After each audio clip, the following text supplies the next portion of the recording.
Hey everyone, this is Nathan Bixby from Chaotic This and That, and I'm going to be talking to you about city magic versus small town magic and the differences, similarities, and other interesting tidbits that I have found. I used to live in Lunenburg. I just recently moved to Somerville in the past 2 months, and I still travel back and forth to visit my parents and such, but with small town magic, I feel it's where I grew up. It's that homey feel to it. It's that small town own small town energy that everyone feels. And it's a lot of nature based and a lot of earthbound.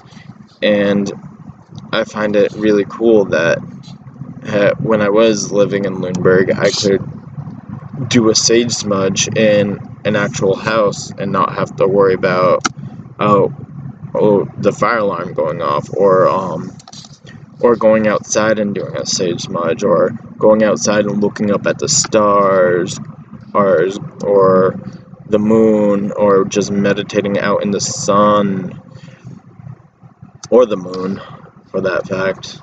And you could go on you can get lost in the woods. I had a huge woods where I lived, and I would get lost, and I would just spend all my time playing out in the woods and having a grand old time.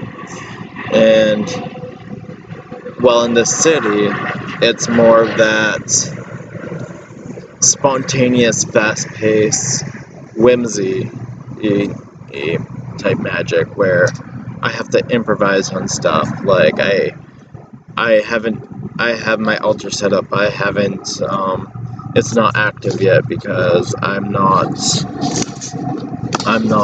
right now.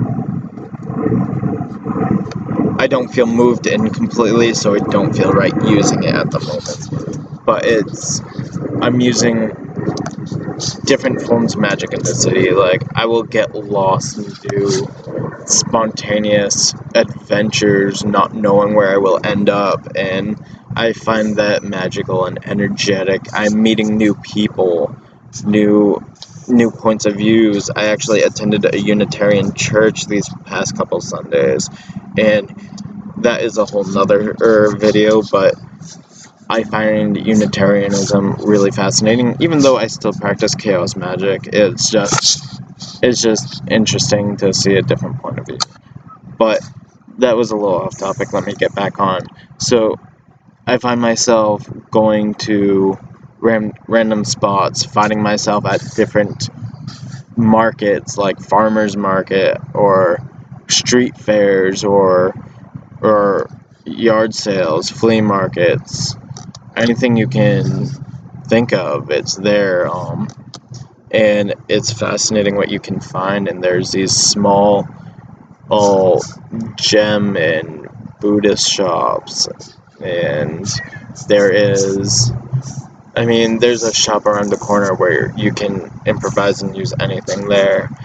And there is a lot of spontaneous, and it's fun. It's creating an imagination. It's creating an imagination and giving me that old spontaneous feel again. And where in the small town, I would go into the woods and I would be spontaneous there and would not come home until it was dark or nighttime.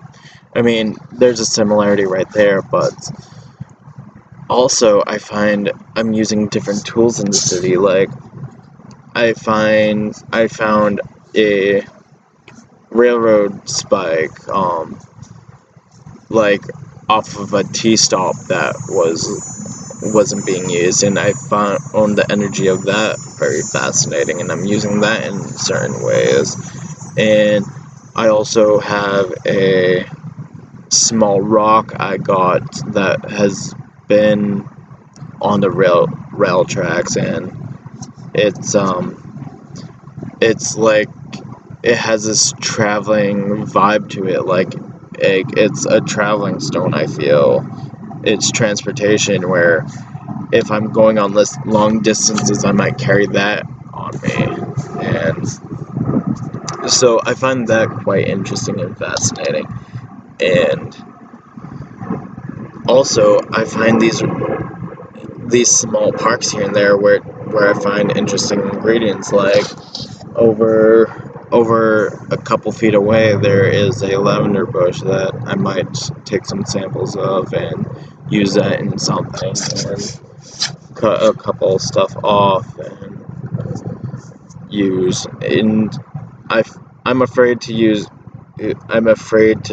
any feathers I find in the city because it birds can carry diseases, and it's more likely in the city than the town. So I'm not dealing with feathers at the moment. But if I go traveling and I find feathers, and I'll probably use them, because in the small town, I used to find feathers all the time. I would make sage fans, I would make dream catchers with them, and all that stuff. And I find it quite interesting and quite fun and fascinating what differences there are, what new things I can. Like the other day when I got lost another time, I found myself in front of this skyscraper, which it was reflective and shiny from the base to the sky, and I saw my reflection in it, and I had my first vision of myself in 10-15 years of me being successful. I found that quite fun, because I do have a small scrying mirror that I use, but I only use it for meditation. I never actually seen anything in it, so but yeah, it's fun. I mean, and I would like to hear you guys on YouTube, have a conversation about this. Tell me what you think, city magic versus small town magic, and what you guys know and what you guys feel and what you guys are experiencing in small towns and or cities, and let me know and whatnot. And just let me know. This is episode 2 of Chaotic This and That, small town magic versus city magic, and the differences, similarities, and whatnot. So have an amazing day, guys. I'll catch you later. Bye.